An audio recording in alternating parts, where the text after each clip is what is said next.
अस्सलाम वालेकुम स्टूडेंट, आप देख रहे हैं यूट्यूब चैनल तालीमी तरबियत की दुनिया। मैं हूं मोहम्मद यासिर इकबाल। स्टूडेंट, हमारे पास एक्सरसाइज जो है वो 2A है। न्यू सेकेंडरी मैथमेटिक्स बुक 3 जो है ये हमारे पास न्यू सेकेंडरी मैथमेटिक्स बुक 3 है। इसका जो क्वेश्चन है 2 हम इस लेक्चर में करेंगे। क्वेश्चन नंबर 1 के अंदर मैंने रिफ्लेक्शन के बारे में डिटेल में बताया। अगर आपने वीडियो देखी होगी तो आपको पता होगा, अगर नहीं देखी तो वो आप पहले देख लें।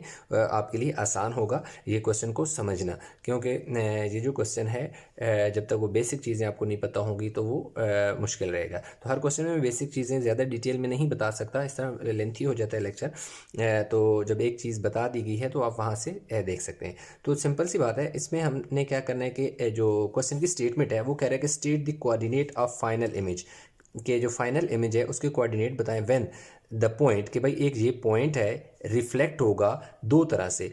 एक्स एक्सिस, पहले एक्स एक्सिस इसकी रिफ्लेक्ट होगा और उसके बाद y इज इक्वल टू 4 होगा।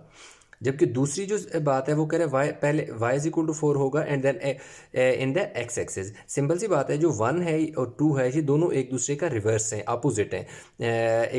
के इधर पहले एक्स एक्सिस में की रिफ्लेक्शन पहले होगी, y की बाद में होगी। इधर y पहले होगी और एक्स एक्सिस की बाद में होगी। तो ये दोनों एक दूसरे का रिवर्स हैं। बाकी जो रिफ्लेक्शन होती है वो फ्लिप ओवर होती है। सादे अल्फाज में अगर मैं आपको रिफ्लेक्शन की कोई एक हिंट बताऊं या उसकी एक कंसेप्ट बताऊं, तो जैसे आप अगर मिरर के सामने आप खड़े हों तो आपके इस लेफ़्ट साइड पे, अगर आपके लेफ़्ट साइड पे आपके शर्ट के ऊपर बैज लगा हुआ है तो आपको आपका जो इमेज होगा उसमें राइट साइड पे नजर आएगी। लेफ्ट साइड पे लगी हुई चीज़ आपको राइट साइड पे नजर आएगी, तो वो उसका क्या होगा, उसकी इमेज की रिफ्लेक्शन होगी। तो सादा अल्फाज में रिफ्लेक्शन का ये मतलब है। तो अभी ये क्वेश्चन आपको मैंने बता दिया। लास्ट में वो क्या क्या क्या कह रहा है, क्या इनके आंसर सेम आएंगे या नहीं आएंगे, तो इसका आंसर होगा नो। वजह क्या है कि दोनों इसलिए सेम नहीं आ सकते कि दोनों एक दूसरे का अपोजिट है। कि इसमें एक्स एक्सिस यानी कि जो reflected in the x axis and then y is equal to 4 करना है, और इसमें पहले वाई इज इक्वल टू 4 करना है और एक्स बाद में करना है, तो इसलिए ये दोनों सेम नहीं आएंगे। अभी आपको मैं बाद में जाके बताऊंगा भी सही। तो ये क्योंकि एक आंसर है मैं आपको डायरेक्ट बता रहा हूँ, क्योंकि आप यहाँ से देख सकते हैं कि the x axis and then y is then in the line y is equal to 4, और इसमें कह रहे हैं कि the line y is equal to 4 and then in the x axis, किसकी रिफ्लेक्शन पहले एक्स एक्सिस में बाद में y, इधर पहले y बाद में, तो अपोजिट है तो इसलिए नहीं है। तो ये देखें, ये मेरे पास क्या है कि ग्राफ के ऊपर हम ये सारा काम करेंगे। तो इसका एक स्केल मैंने यहाँ पे लिखा हुआ है, आप स्केल देख सकते हैं। आप स्केल को पहले समझ लें कि मैंने क्या किया कि 1 बिग बॉक्स को 1 यूनिट कहा है, कब, अलांग एक्स एक्सिस। कि अलांग एक्स एक्सिस की मैं बात करूँ तो इसमें देख सकते हैं कि बिग बॉक्स है, ये वाला बड़ा एक बॉक्स है, आपको हल्की सी डार्क लाइन नजर आ रही होगी। इसमें स्मॉल 10 बॉक्सेस होते हैं, उसको मैंने 1 कहा है। नेक्स्ट फिर 10 को मैंने 1 कहा है, अगेन 1, मतलब पहले 1 और 1 2 2 और 1 3। इसी तरह अगर मैं इधर आऊँगा तो मेरे पास ये, तो क्योंकि ओरिजिन होता है यहाँ तो 0 होता है, इस तरफ नेगेटिव होते हैं और इस तरफ क्या होते हैं, पॉजिटिव होते हैं। क्या चीज़ ये जो है हमारे पास एक्स एक्सिस और वाई एक्सिस का हमारे पास हो जाए, यानी इसे कार्टेशियन कोऑर्डिनेट सिस्टम भी कहा जाता है। ठीक है, तो अगर मैं दूसरा देखूं कि वाई एक्सिस के, तो 4 स्मॉल बॉक्स, इसको मैंने 1 यूनिट कहा है। आप देख सकते हैं कि इसमें मेरे पास क्या है कि 1 2 3 4, 4 को मैं के बाद मैंने 1 का है, 4 स्मॉल बॉक्सेस को 1 का है, नेक्स्ट को फिर 1 यानी 2 हो जाएगा, फिर 4 3 हो जाएगा एंड अप टू 1 आगे चलता रहेगा। इसी तरह नीचे की जाने जितना भी होगा वाई नेगेटिव होगा। ये जो हमारे पास लाइन होती है ये जिसे हम हॉरिजॉन्टल लाइन भी कहते हैं, ये एक्स एक्सिस इसे कहते हैं, और जो वर्टिकल होती है ये वाई एक्सिस होती है। ये मेरे पास यहाँ ओरिजिन होता है, इस साइड पे जितनी वैल्यू होगी पॉजिटिव होगी, इधर जितनी भी वैल्यू होगी नेगेटिव होगी। इसके ऊपर की जानिब जो है वाई पॉजिटिव होगा, यहाँ 0 से ऊपर की जानिब वाई पॉजिटिव होगा, जबकि नीचे की जानिब में देखूँ तो मेरे पास वाई क्या होगा, वाई डैश कह दूँगा, वाई नेगेटिव होगा, y की वैल्यू नेगेटिव होगी। तो ये तो मैंने स्केल थोड़ा सा समझा दिया। अब बात आती है पॉइंट की। तो देखें उसमें वो पॉइंट क्या कह रहा है। पहला जो पॉइंट है हम लेंगे, पहले ये वाला पॉइंट लेंगे, उसके बाद इसका की रिफ्लेक्शन करेंगे और इसका जो फाइनल इमेज है वो बनेगा। -1 और 3 है, तो -1 और 3 यानी x की वैल्यू -1 है और जो y है वो 3 है। x की वैल्यू -1, आप देख सकते हैं कि x की वैल्यू -1 ये है। मैं पॉइंट यहाँ पर भी लिख देता हूँ। क्या है जी, a जो है, ए मेरे पास -1 और 3 है। इसी की अगर मैं रिफ्लेक्शन की बात करूं तो लाजमी बात है वो उसका बेशक डैश लिख दो आप, -1 और -3 हो जाएगा। यानी उसका मेरे पास जो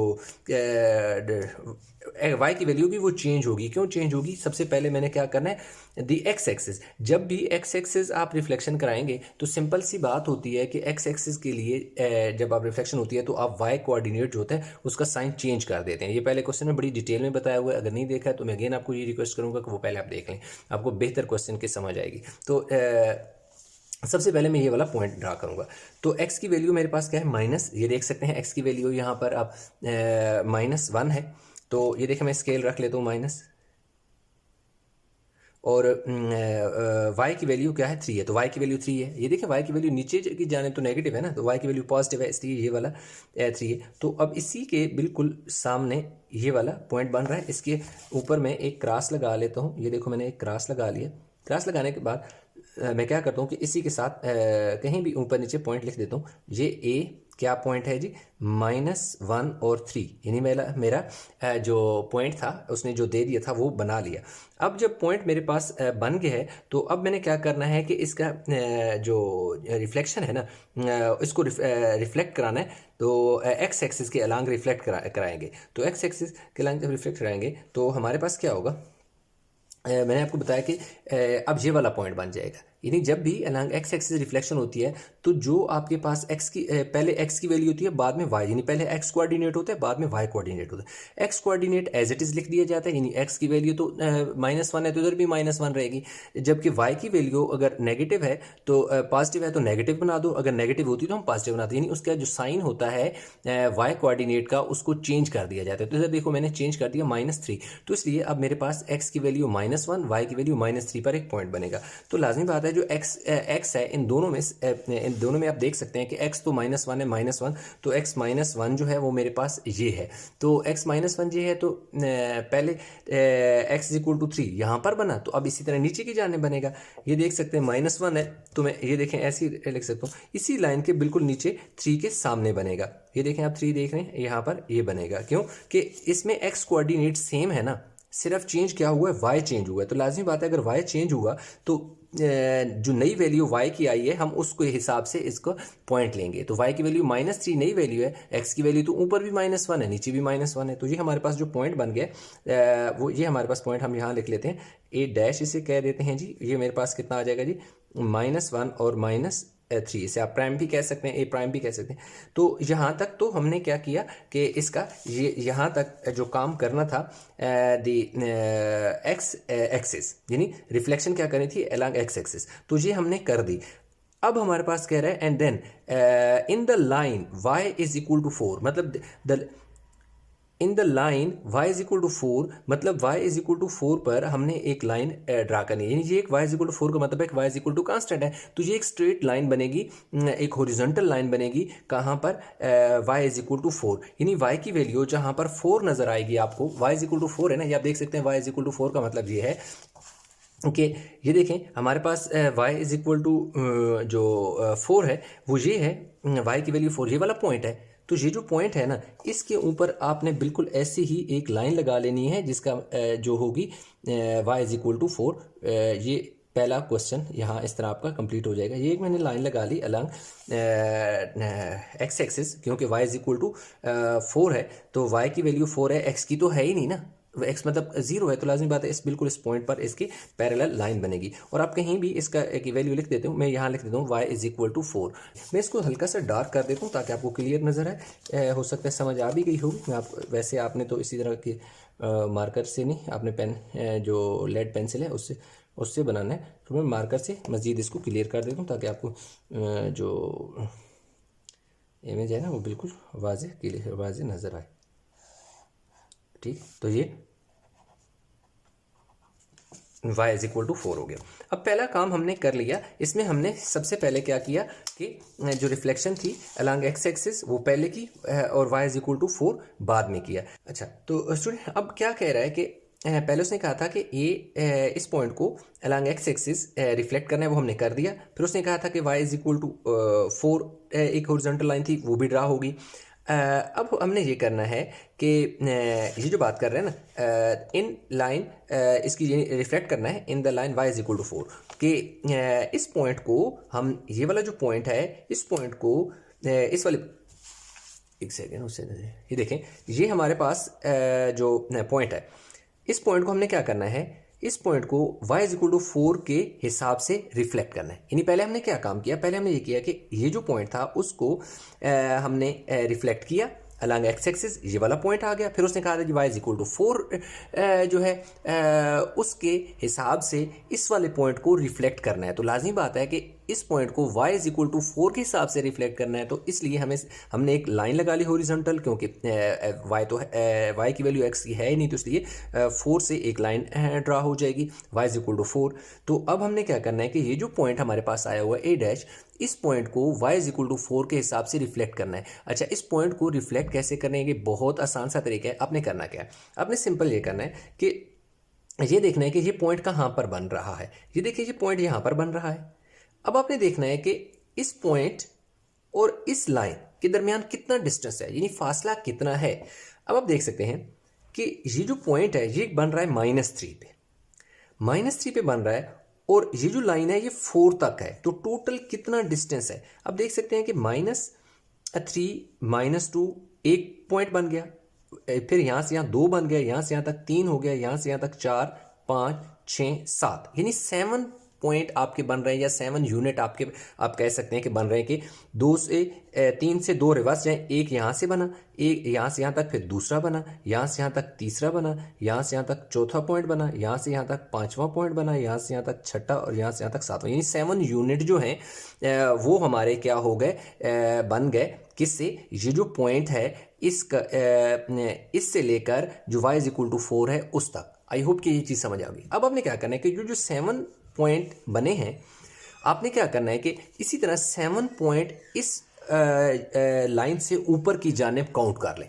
अब देखें, यहाँ से यहाँ तक 1, यहाँ से यहाँ तक 2, यहाँ से यहाँ तक 3, यहाँ से यहाँ तक 4, यहाँ 5 6 और यहाँ से यहाँ तक 7, यानी कि यहाँ तक हमारे पास क्या होते हैं, 7 पॉइंट बनते हैं। तो यहाँ पर 7 पॉइंट बनते हैं, तो उसमें आपने क्या करना है कि एक पॉइंट ले लेना है, कहाँ पर, यानी 11 पर पॉइंट लेना है।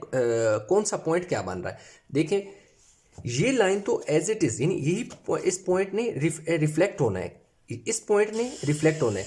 किसके हिसाब से रिफ्लेक्ट होना है, y इज इक्वल टू 4 के हिसाब से। तो लाजिम बात है, ये जो जिस जगह ये पॉइंट है -1, तो वो तो चेंज नहीं हो रहा, वो तो इसी तरह -1 के हिसाब से आगे को चल रहा है, -1 के हिसाब से आगे को चल रहा है। तो -1 के हिसाब से आगे को चल रहा है, तो कहाँ पर 7 पॉइंट पूरे हुए, 11 तक। तो 11 के बिल्कुल सामने आपने एक, ये देखें, एक डॉट लगा लिया, ये देखें एक पॉइंट आपके पास आ गया है। और ये जो पॉइंट आपके पास आगे है, उसमें क्या है कि वो आपने लिख लेना है कि कौन सा पॉइंट है। ये पॉइंट है जी A डबल डैश, इसके ऊपर या डबल कंप्लीमेंट आप उसे कह सकते हैं। और ये कौन सा पॉइंट है, ये पॉइंट ये है कि ये देखें, ये किस लाइन के ऊपर है, -1, यानी x की वैल्यू -1 के ऊपर है, जबकि y की जो वैल्यू है, y की वैल्यू जो आप देख सकते हैं कि 11 के ऊपर है, यानी y के ऊपर क्या है, 11। तो यहां पर हमने लिख दिया कि ये जो पॉइंट है ए कंप्लीमेंट या ए डैश जो था, जब इस पॉइंट को y इज इक्वल टू 4 के हिसाब से हम क्या करेंगे, रिफ्लेक्ट कराएंगे, तो ये जो नया पॉइंट आएगा जो उसका, वो क्या आएगा, -1 और 11। उसने क्या कहा था कि state the coordinate of the final image, कि फाइनल इमेज जो है उसके कोऑर्डिनेट बनाए। तो ये हमारे पास फाइनल इमेज है, उसके कोऑर्डिनेट हमने लिख लिए। तो ये हमारे पास एक जो पॉइंट है ये बन गया।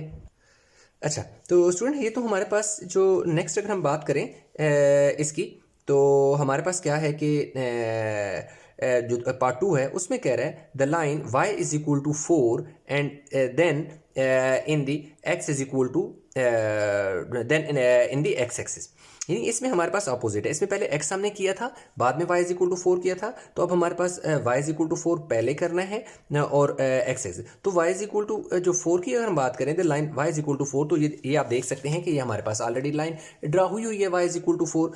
तो बात है कि हमारे पास पॉइंट की रिफ्लेक्शन होनी है। किस पॉइंट की रिफ्लेक्शन होनी है, इस वाले पॉइंट की रिफ्लेक्शन होनी है, लेकिन पहले y इज इक्वल टू 4, यानी पहले y is equal to 4 line लगानी थी, वो हमारे पास ऑलरेडी लगी हुई है। तो अब हमें क्या करना है कि इसी पॉइंट का की रिफ्लेक्शन लेनी है। तो सिंपल सी बात है, पॉइंट की जब आप इस पॉइंट को इस लाइन के हिसाब से रिफ्लेक्ट कराएंगे, तो लाजमी बात है उसका ये मतलब है कि ये जो पॉइंट है ये इस लाइन से कितना दूर है, यानी कि इस पॉइंट को y इज इक्वल टू 4 से रिफ्लेक्ट करने का ये मतलब है कि ये जो y इज इक्वल टू 4 है उस लाइन से इस पॉइंट के दरमियान कितना डिस्टेंस है, कितना फासला है। तो अब आप देख सकते हैं कि ये जो पॉइंट है ये अब कहाँ पे बन रहा है, 3 पर बन रहा है, जबकि जो लाइन है वो 4 पर बन रही है। तो 3 और 4 के दरमियान डिस्टेंस जो है वो 1 यूनिट का है, 1 नंबर का फ़र्क है कि ये जो पॉइंट है वो 3 पर बन रहा है जबकि लाइन 4 से गुजर रही है। तो लाजमी बात है फिर हमारे पास क्या होगा, जितना फासला इस पॉइंट के इस लाइन से नीचे के है इतना फासला हमने क्या कर देना है, इससे ऊपर लगा देना है। तो इससे ऊपर 1 यूनिट क्या है, लाजमी बात है 4 और 5 के दरमियान 1 यूनिट है।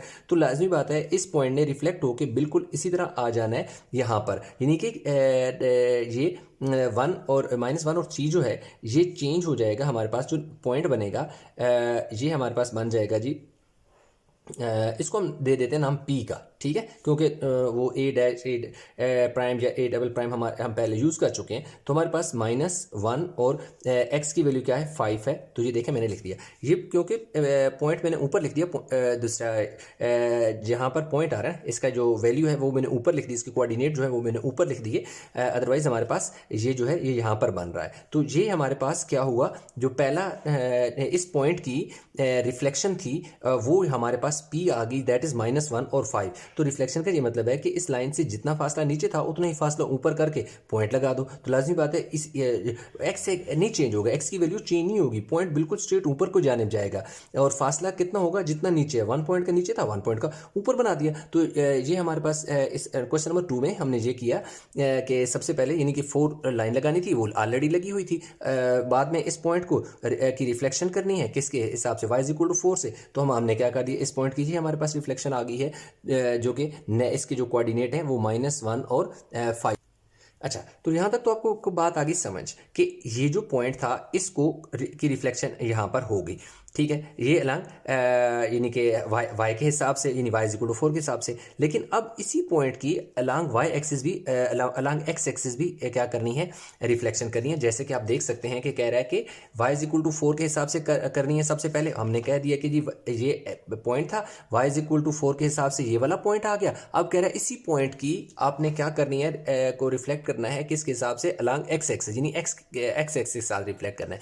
तो जब भी x एक्सिस की बारी आए, यानी एक्स एक्सिस की बात हो रही हो, एक्स एक्सिस के हिसाब से चेंज करना हो, तो सिंपल आपने ये करना होता है कि जो आपके पास पॉइंट गिवन हो ना, जैसे कि मैं यहाँ पर ऊपर लिख देता हूँ, मेरे पास पॉइंट जो मेरे पास बना है P मैंने नाम दिया हो, ये -1 और 5 है।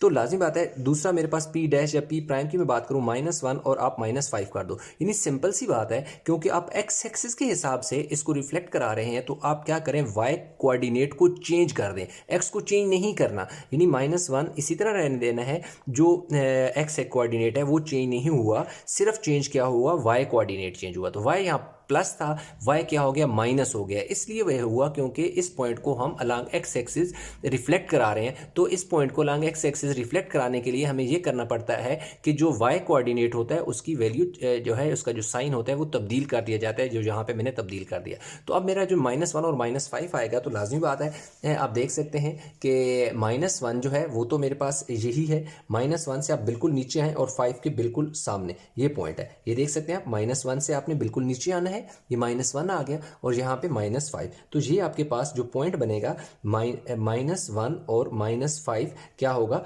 किस पॉइंट की रिफ्लेक्शन है, इस वाले पॉइंट की रिफ्लेक्शन है, यानी P वाले की रिफ्लेक्शन अलॉन्ग एक्स एक्सिस। तो इधर इसका क्या है, -1 और -5 है, तो इसको P डैश या P प्राइम कह दें। तो इस तरह हमारे पास जो पार्ट इसका था 2 था, उसके जो दोनों चीज़ें थी उसने हमें कही थी कि y इज इक्वल टू 4 के हिसाब से एंड फिर एक्स एक्सिस के हिसाब से रिफ्लेक्शन होनी है। तो वो हम यहाँ तक कर चुके हैं।